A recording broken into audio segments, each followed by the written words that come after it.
Welcome to From Betrayal to Breakthrough. I'm Dr. Debi Silber, and today's guest is Elias Patras. And Elias is a motivational intuitive coach, author, retreat facilitator, holistic bodyworker, Reiki practitioner, ordained minister, and has been studying intuitive energy work since 1997.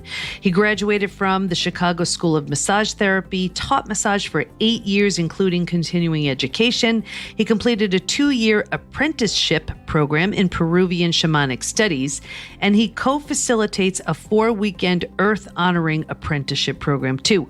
He's written his book, From the Universe to Our Hearts, and has developed holistic sprays and candles. Elias's work promotes self-growth and exploration. He has spoken to different groups, written articles, and most importantly, he's connected with individuals in private sessions, emphasizing how to co-create our experience with the universe in deserving what we want for our highest good. Elias believes the key to learning is how to listen and connect to the signs and signals that we receive. So often we want that new thing, whether it's a new car, new relationship, or just a new way of feeling. Want to know what's blocking you from receiving it? My friend Elias is going to be talking all about manifesting, what the blocks are, how to remove them, and how to generate the emotions needed to create the life you want. Here he is. Okay, everybody, you're in for such a treat. We have my friend Elias Patras here. And you ever have one of those friends? They're like, Elias is a new friend, but I feel like I've known him for billions and billions of years. And he's just so lovable. I'm so excited to have him in my world, and I can't wait to share him with you. Welcome, Elias. Hi, Debbie. Thank you so much for having me on today. I really appreciate it. I just can't wait to showcase you. And also, we're actually doing an event on June 7th. So this is a little preview for what people can expect. So my Long Island, New York, and Connecticut and New Jersey friends, pay close attention, because I know when you hear what Elias has to share, you're going to want to be a part of that. So let's just dive in. Of course, the show is about betrayal, how betrayal just really can jam us up physically, mentally, emotionally, but also the huge potential we have to heal because of it.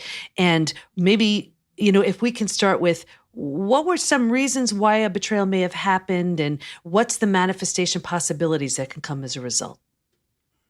So for me, when I have clients that talk about betrayal or talk about being wronged, I would say that, what blocks them, it can be that anger or can be that place where they get stuck. I believe that, if someone is betrayed in a way, they're going to question a lot of things, or they might completely shut down. How can you manifest anything that you want or desire if you can't move through those pieces? And for me, it would be, okay, let's see what's going on. Let's see where that might have happened. Intuitively, see what I'm picking up through meditation and through just what I call channeling. So talking to people's spiritual guides or their angels and seeing what I might pick up. And maybe there's a pattern that started, and maybe it happened back when the person was 12 and they didn't really realize it. And now they married that person that started that initial, I would say, spark of down this road. And now they're stuck. I find that a lot of people that we come in contact with, myself included, people pleasing. Mm-hmm. And with people pleasing, that in itself, how can I manifest something for myself if I'm constantly focusing on someone else? Right. And, with something like betrayal, can you think of maybe someone you've worked with, or just an experience that you've had, like where you see, oh, I get it. I get where that's coming from. I see the block in their way, but here's the reason. And I'd love you to share it, because so many people feel so wronged, and they get so stuck in the injustice and the anger and all of those emotions, which is like a huge, gigantic brick wall. Of course, we're feeling these things, but there's something comforting about knowing that if we can learn the lesson that it's meant to teach us, it could be used for our highest good. So is there some example, or even, if something's coming through you with even me, go for it. Whatever works. So the first thing that comes up for me is a client that I worked with a couple years ago. And she was made a promise when she got married, a promise that the life is going to be excellent and taken care of, and they're going to have beautiful children and all these wonderful things. And she noticed a few red flags, but because of that promise, because that's what she was hoping for and did not want to address anything because she didn't want there to be an issue or anything, the person that she married turned out to be a narcissist, turned out to be someone who was a drug user and cheated on her several times. She continued to go back and continue to say, okay, this is going to happen. Then they both came in as a couple for coaching workshops with me, or I should say sessions with me. And we were in our fifth session out of 10, fifth session, and she made a switch. And she wanted that husband so bad because he promised her we're going to go to a really expensive New York hotel and have dinner and go see a play. And she was so excited about that. She called me up and let me have it. And so because she was so stuck on that, he ended up cheating on her that weekend. Wow. And she called me up and she said, I feel so betrayed. I saw all the signs. I know we were working and stuff, but they were just empty promises. And we talked a little bit more about where else did those empty promises happen in her life, and what created that space for allowing this kind of energy to come in. And she said she just didn't want to feel wrong. Wow. So were there other experiences in her life where she was made to feel wrong, and so that had just this huge impression on her? Huge impression, and it was just a snowball that happened. And she finally divorced him, and she has 2 beautiful children. But there was so much fear, Debi, of she had to go through the process. It's almost like a death. You go through the whole grieving piece, and with that, she was afraid. She was afraid to trust.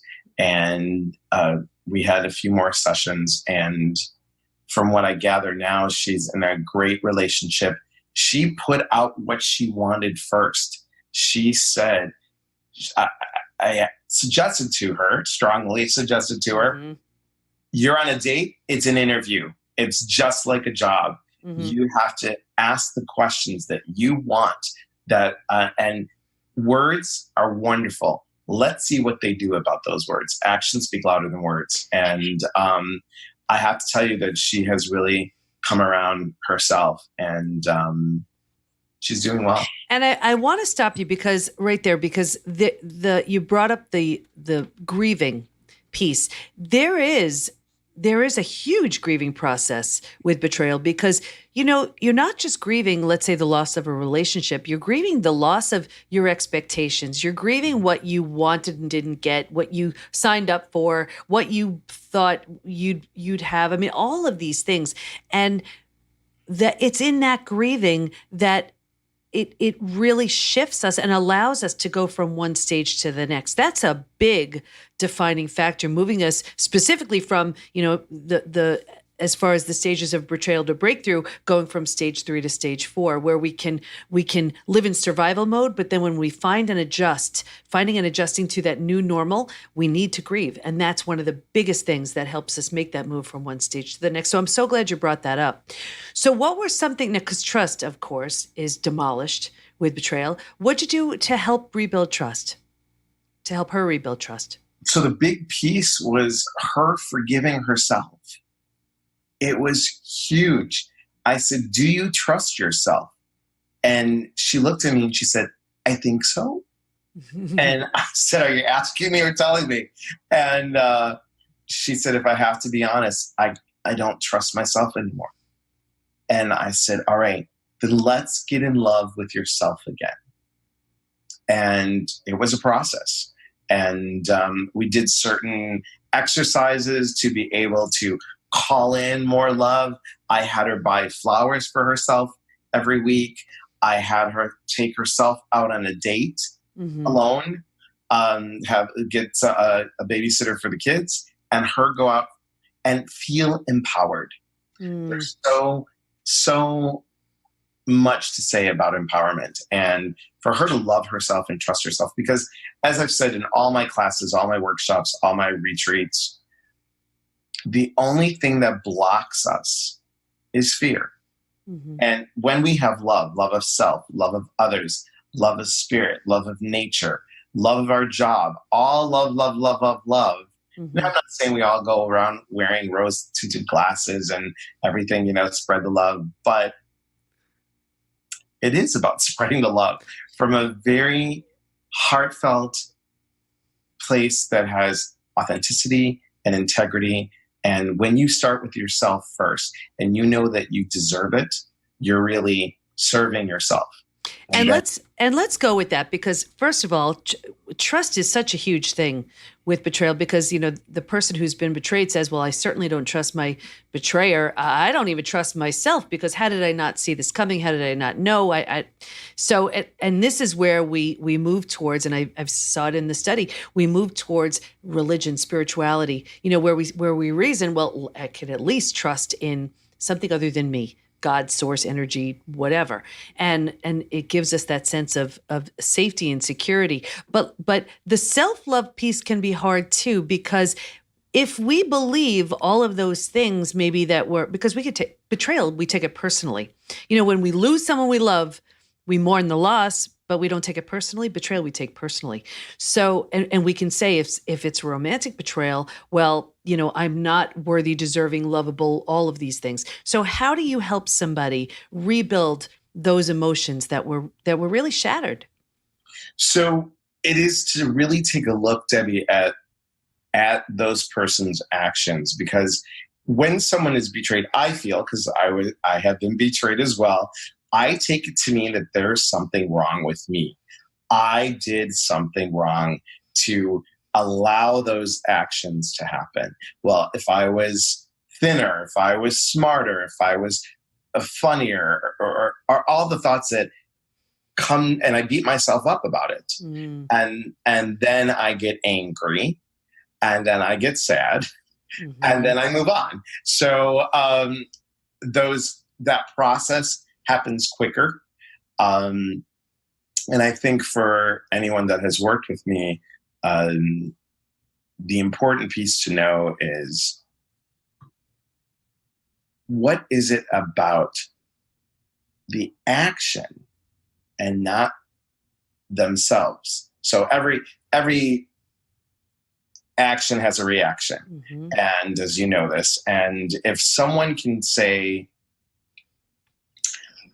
that's not about me, they cheated or they did X, Y, and Z, there's something going on. If I can check the boxes and say, was I loving? Was I this? Was I nurturing? Was I this? Yes, yes, yes, yes, yes. Then why are we taking it to mean that there's something wrong with us? And this is so huge, because one of the biggest things that I find, and I know it was my own experience too, the first thing we do is take a look and say, if I was this more, that more, but it's not even about us. And it's such an important distinction, because for someone to intentionally put their needs above ours, break that spoken or unspoken rule, it's about them. There's some hole, there's some lack, there's something missing there. And I know we take it so personally, and then there's that downward spiral. But I love that you said that, because if we could really embrace that, believe it, and whatever it is we need to do to fully accept. Of course, we need to take responsibility for whatever role we had in it, but it wasn't about us. And, I have to tell you that a lot of people that have come to me is, they tell me that, well, their partner makes them, they're complete with their partner.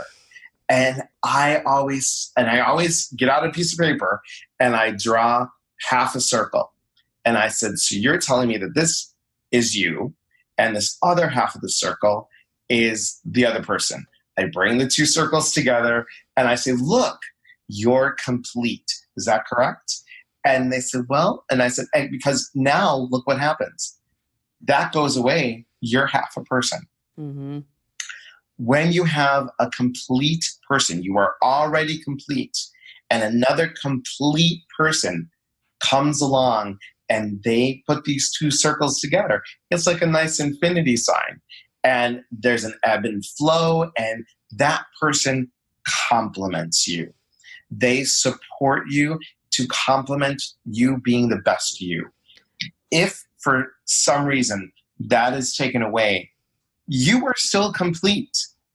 You are still complete. There's a movie, and I won't mention it. I know exactly which one you're talking about. You complete me. I hate that. Is that what you're going to say? I hate that one. Yep, I knew it. You're saying I dislike it very much. And that was me. I really thought back in my 20s that another person would make me feel whole. And once I realized that I am whole, universe, God, creator, spirit, whatever you want to say, made me that way, brought me that way. And then I, like a whole container, and my parents and my environment and my friends helped to fill that container with support, with love. And in that, I learned loving self more. I knew that now being married, I have my significant other who is and does compliment me. I love that you're bringing this up, because this is what I see. And I teach this all the time, because we think we're a half, and thank goodness we found that person who makes us whole. And then what the heck are we, and who are we when that doesn't work out? Then we become half again. So it's this endless seeking of, well, let me find someone else so I'm whole again. And what you're saying, and what I 100% believe is, no, you build yourself up first. You bring yourself to your best place physically, mentally, emotionally, psychologically, and spiritually, where you're resonating at a very different level. And then someone on that level, because like energy attracts like energy, that type of person can show up and can complement you, not complete you. That is just a huge distinction. And I'm glad you brought that up. So let's talk about manifesting. Okay. Let's talk about manifesting. Let's talk about it. So what do people do when they manifest? What is manifesting? What does manifesting mean to everybody? Well, I'm creating this, or I'm bringing this into fruition. I am putting all my good juju out there and just saying, okay, yes, here it is. I want to be X, Y, and Z. So I have created a manifestation equation. And with that, all those pieces have to align. If they don't align, then how can we manifest? Part of the equation is action, passion, trust, and belief. And we go back to the trust thing. If you don't trust that you're going to get X, Y, and Z, we'll do something like this. I want a new car. I'm going to manifest a new car because my old car has this and this and this. Okay, so I want a new car. There's the thought. There's the idea. And now we're going to bring in the action. Okay, I'm going to check out cars. Great. And now, oh God, well, it's going to cost this much, and it's going to be this. And, I don't know about, so now you're not trusting. You're not trusting, you're not believing, but you still want it. So how come it didn't happen? Part of the pieces don't fit. There's about 7 or 8 variables in there. And another piece of it is I did a workshop and I had them write down 10 things that they desired, 10 of them. And they all wrote them down. And I said, okay, circle the ones that you feel honestly and truly that you deserve. Do you know almost everybody in that class only circled 2 or 3? Oh, wow. You know, there are a couple things right there, and then I want you to continue with that. But I look at it like if things aren't congruent, they're just not aligned and they don't work. It's sort of like if you've ever spoken with someone and their face is saying one thing, but there's something that's off, or they're smiling, but their eyes aren't smiling. Like there's something that is just not congruent. And maybe the words are there, but the energy behind it is not congruent. And it sounds like what you're saying is everything needs to be aligned, because that person who wants the car, well, that's nice and all, but if they don't believe they deserve it, or there's something behind it that's not in alignment with that, it will not show up. And we can talk about, Debbie, anything about manifesting. The key to manifesting, the key to it is, yes, you can say, I want this house or I want this car, but how do you really feel about it? What's the feeling when you step in a home and you know it's yours? What's the feeling when when I work with my clients, I say, okay, so you want a house. Great. We can do a vision board for it. We can do a lot of different things, a lot of tangible things so you can see it. But the feeling piece is the important piece. If you don't feel it, not going to happen. So that's like the engine, right? It is. Yeah, It that's the engine behind it. I remember, and I'm sure I've said it in other episodes, that Conversations with God by Neale Donald Walsch, book 1. I mean, that was the book that absolutely changed my life.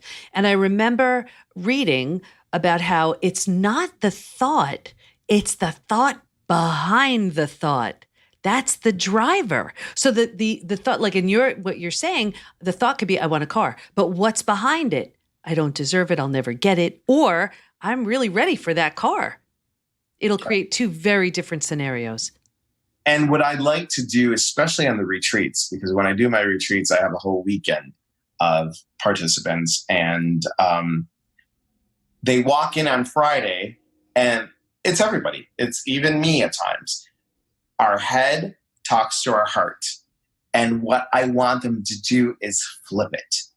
Have the heart talk to the head, because our emotions mean so much. As a massage therapist and an energy worker and a psychic medium and author, yada, yada, yada, all those things combined, I feel all those things.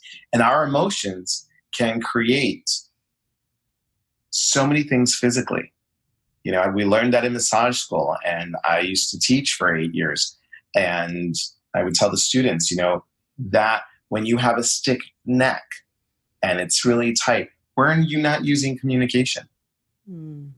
Or the weight of the world is on your shoulders. You're worried about so much and your shoulders feel so heavy and your shoulders are up to your ears at times. That emotion is going to cause a physical dis-ease. And it goes back with manifesting. When you want to manifest something, you have to feel it. If you don't feel it, and it's not about the feeling of, oh yes, here's the new car. It's the feeling of, I feel good. I feel alive. I roll down the windows and I feel the fresh air. It's all these feelings. And that can happen, another example, a house. You want a house and you see a house as X, Y, and Z. But maybe that house that you want to manifest isn't exactly the house. Maybe it's by the ocean. And when I'm by the ocean, I feel X, Y, and Z. And when I'm in the house, I feel nurtured. I feel warm. I feel safe. I feel. And then see what can happen. Well, you know what? Mark my words, because now I have my both of my girls out in San Diego, and now one of my sons is planning on going to school there. And I keep saying, I think I really need a little place out in San Diego. So if that happens, it's because I am powerfully manifesting. So it hasn't happened yet, but we'll see the powers of manifesting. So now bringing it back to betrayal. Here's somebody who is they are feeling a whole bunch of negative emotions: sadness, anger, rage, frustration, depression. It could be anything. For them to feel, well, I feel at peace. I feel calm. I feel loved, lovable, worthy, deserving. Work with that. What do you say, and how can you help the listener who wants to infuse that feeling with some emotion, but they're really struggling because the other emotion seems so big? So let's work on that emotion of the anger or I'll just say the heavier emotion. I Mm-hmm. hate to say negative, but I'll say heavier emotion. So, because that can be valid, that's very valid. So, let's work with the heavier emotion. I want people to write all that down. I feel this. I am so mad that I am angry about this. I'm frustrated with this. And write it all down. We have it written down. Now take a look at it. And if you look at those words and you're bringing up that place, I've actually had people take the words, and I have 3 chairs in my office. I have them go sit to another chair and read that as if they were reading it to where they were sitting. Hmm. So they can hear that. And some people are like, yeah, okay, I hear it. I understand it. So are you ready? And what would it feel like if you rip that up? If this paper and these words are what's holding you back from whatever that is that's around the corner that you're not seeing because all these words and feelings are there, let's rip it up. Let's just start with one feeling, just one. And that's where I go into my whole I am stuff. Mm-hmm. So the I am stuff is, okay, when we're betrayed, like you said, I am not good enough. I am not worthy of this. I am not this, that, or the other. Those things are fascinating to me because the I am, I read this somewhere and I forgot where, but the I is the intention, Mm-hmm. the A is the action, and the M is the manifestation. So if you're saying I am loved, Mm-hmm. the intention is that you're loving and loved. The action, what's going to happen is you're going to show more love to yourself, hence manifesting more love. Now, on the other side, I am stupid. Mm-hmm. Okay. So your intention is to be stupid.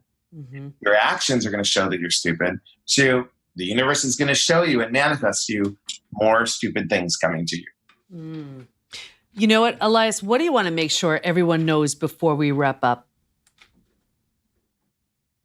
I would love people to understand that there is so much knowledge within, that the heart carries the wisdom, and it's there. I do these wonderful workshops that I've done tapping into your inner voice. There is so much within us. And again, I just would say that if you want to get to the next step, if you want to get to the next place, believe in self. And if you don't believe in self, there are so many people around you that do. And maybe you're not hearing it, or maybe you're ready to hear it. You need to say, hey, what do you see in me? Mm-hmm. What do I mirror for you? I worked with high school students and did a seminar, very quick talk with about 280 students. And, you know, high school students, it's a hard age. Mm-hmm. And this one girl I said, give me an I am statement that is negative that you say to yourself, or heavy that you say to yourself. Mm-hmm. Well, I'm kind of odd, so I would say I am odd. Mm-hmm. And the girl next to her said, well, I don't see you as odd. Mm-hmm.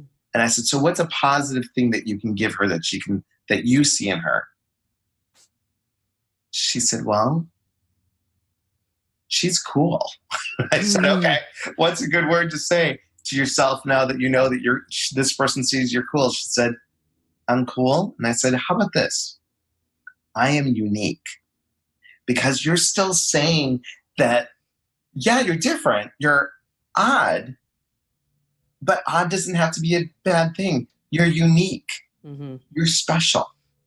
I love that. And I think it's so true. We have no idea how we're perceived. I have zero clue how anybody looks at me. And it's really interesting.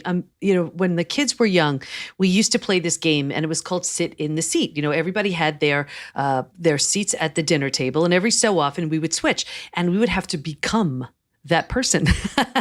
And if you want to see how you're showing up, well, that's a good way to do it.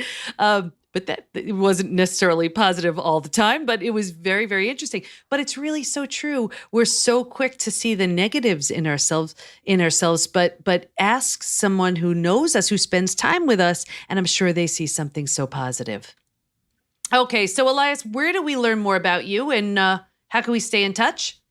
So you can go to my website at eliaspatras.com. And I have a lot of events and stuff coming up. Obviously, coming to Melville, New York. I'm so excited to be doing the Manifesting Desires workshop with you. And doing also, the second part is doing an intuitive gallery. So actually seeing what messages I get for people as a group, and calling in their angels and guides and seeing what we get intuitively. So there comes that psychic mediumship coming out. Also, I have a Body, Mind, Spirit Expo happening, and that's in Rock Falls, Illinois. I have my retreats coming up. We have a retreat in November, and that's a really exciting retreat. It is called Reawakening Your Twin Spirit, and that is going to be in Illinois. It's really talking about, we talked a little bit about, patterns, but we all come down, our soul comes in with a blueprint. And sometimes some people will say, I got stuff from my mom and dad, stuff that I love, and some stuff like, wow, I'm really a procrastinator just like my dad, and they didn't really want to be that. So we're going to talk about the masculine and feminine side of self and rewriting our blueprint, taking out those things that came down from generation to generation. And we do a lot of cool things. We do a guided meditation trance dance. We'll do 2 fire ceremonies. We do a lot of stuff in nature and a lot of small group, one-on-one, in large group, a lot of experiential type exercises on the retreats. Beautiful. Okay, everybody. So you heard it here. I would say you definitely, if you're anywhere in the New York area, you want to be here for this event. We are opening up the PBT Institute to have Elias come and spend the day with us, and also the other wonderful things that he's doing. So Elias, thank you so much for your time today. I know so many people benefited from this conversation. Thank you so much for having me. I appreciate it so much. So that conversation really inspired me to take a look at what isn't happening in my life and see what subconscious thoughts may be holding me back. A great reminder that thoughts generate emotions, and that's the fuel behind manifesting. Stay in touch with Elias by going to eliaspatras.com, and we'll have all of his information in the show notes at pbtinstitute.com/podcast. Here's my biggest takeaway. I love that I am explanation that Elias was talking about. I is the intention, A is the action, and M is the manifesting. How cool is that? A great reminder to be very careful about what you say after the words I am. And a few things. If you're in the New York, New Jersey, Long Island, New York City, or Connecticut area, join us on May 7th. And let me give you a gift. Head over to pbtinstitute.com to receive my gift of How Your Biggest Crisis Reveals Your Greatest Gift. And let us support you. Go to Facebook and join our group, Women Hacking Betrayal, where we give information, tools, and support to help you move forward and heal once and for all. Can't wait to be with you next time. And here's to your breakthrough.